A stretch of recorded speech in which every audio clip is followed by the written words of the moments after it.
Hello everyone. Let us continue our discussion on the position and the shape of the IR peaks. So previously we looked into the Hooke's law, and in the last video we looked into how the electron delocalization can affect the position of the IR peak. So today in this video we will look into how hydrogen bonding is able to affect the shape and the position of the IR peaks. Okay. So this particular part we discussed when we tried to discuss about the acid. So here you see we have the carboxylic acid group and we have the alcohol group, and we know from our understanding about the organic compounds, both of them have hydrogen bonds present in it.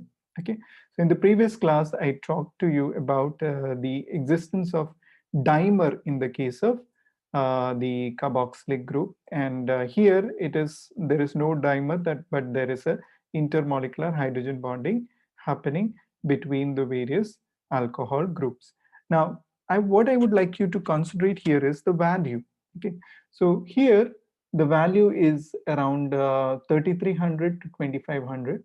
In alcohol, it is pretty much high, on a higher range. Look at the higher range values, then you would be not confused. Okay, so if you look at the higher range values, these higher range values are pretty higher in the case of alcohol in comparison to acid. Now the question is why that is so. The reason why this is happening is because I told you that in the case of acid, you have a dimer formation.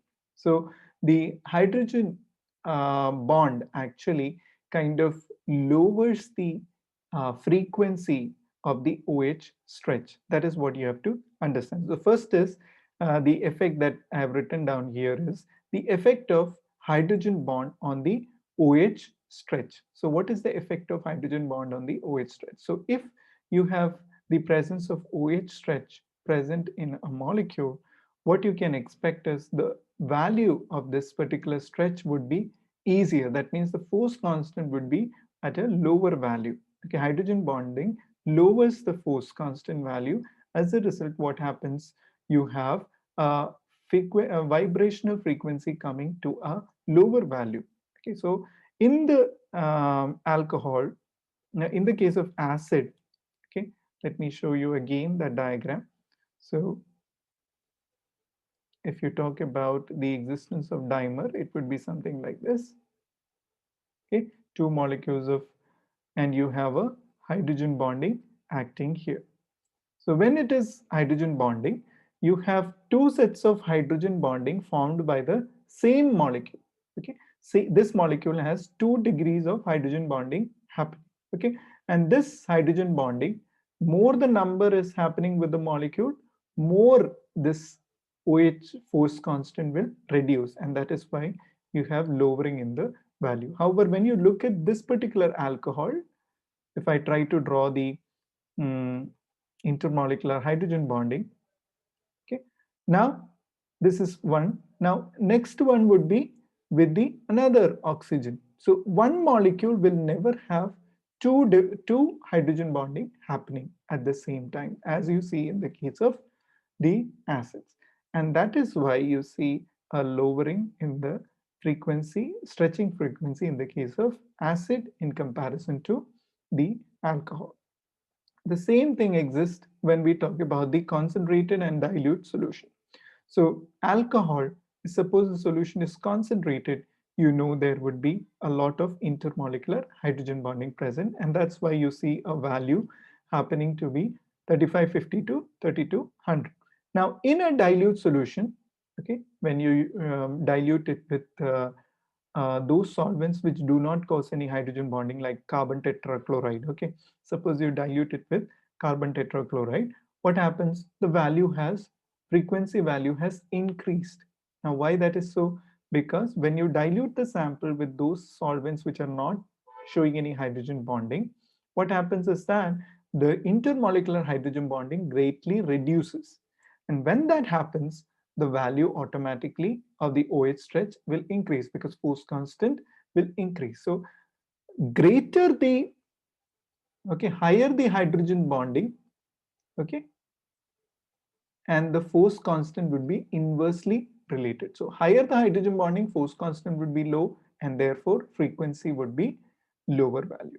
Okay, Similarly, if hydrogen bonding is greatly reduced, the force constant will increase, okay, and therefore the frequency also will correspondingly increase. The stretching frequency will correspondingly increase. Now, another effect of the hydrogen bonding is the effect on the broadness of the peak. Now, as I have shown in the live class some of the spectra of OH, you found that the OH band that appears at around 3300 usually is a very broad band. Okay, it's a broad peak that you see there. Okay, now why that broadness come? Because in solution we have number of hydrogen bonding happening, and these hydrogen bonds are usually of varying strength. Okay, they are not uniform in their strength. Okay, and because of that, what happens is that every hydrogen bonding is vibrating at a slightly different frequency. So when they all add up together, the values kind of broadens. Okay, it's not a single sharp value, but you have a range of values coming at a very close by frequencies, and that is why you see a broad peak appearing in the hydrogen bonded molecules. Okay, like in the case of alcohol and acids and other compounds which show some degree of hydrogen bonding. Now, I would close this lecture with one question posed to you, is that I would like you to think over it. Why the NH stretch is less intense and narrower than the OH stretch. Now, what I would like you to do is that you go home, you look into some spectroscopy book and try to look into the spectrum of the molecule containing NH2 and the molecule containing alcohol group, and try to see how the spectrum appears for this OH stretch and NH stretch, because we know both of them appears around 3400. Okay, so there is a difference in the shape, okay, of this stretching. Okay, that is what I have written here. NH stretch is less intense and narrower than the OH stretch. So please think over it. Why? What is the reason why this is happening? And let me have some good answers from you in this particular case. Okay. Apart from that, what I would like you to do is a little bit of, let me show you some of the base values. Okay, let me take you here. I have written down some base values here for you. Okay, for those of you who are a little bit can note them down, because this is helpful for you. So here what I have done is I have written down some base values for different groups here. Okay, so you see here I have shown the base values for OH, NH, both of them coming around 3400. Because some of you might not be able to remember the range, but at least you can remember these single values. Okay, so CH stretching usually comes around 3000, CN bond 2250, similarly CC, CO, and C double bond CN, CO bond. So all these values you can remember. Another way of remembering is this chart that I have shown here. So I have shown the range of values, and the range between which you will find the different functional group is what I have denoted here. Both of them you can try to understand, and whichever is comfortable for you, that you keep in front of you and try to get accustomed to the values of these peaks. Okay, it's not by heart actually. It's basically getting aware of the region of the IR peaks. Once you are aware of the region where the functional groups come, you just give the value, you are quickly able to identify the functional group. So now I think you would be quickly able to identify a CO group. It usually comes around 1750. So once you see a strong peak in that range, you quickly will identify that there is a presence of CO group. Or OH group is very easily recognizable because of the broad nature of the peak that you see here.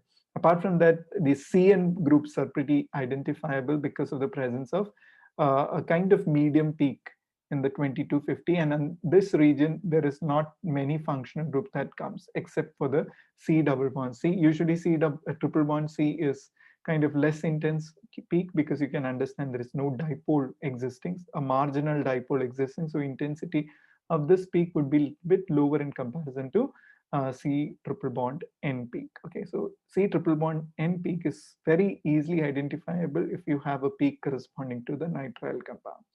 Okay, similarly the other peaks, the why I'm showing both these things is because I just wanted whichever is comfortable for you, so that you get accustomed to the values at which these various functional groups appear. Okay, so I hope this is the basic thing that you should understand in IR spectrum. So in the next class video, I'll be talking about the CH stretch. Okay, because this greatly helps us to understand the presence of double bond or aliphatic compounds. You can easily identify if you basically understand the CH stretching peak, which I'll be discussing in the next video.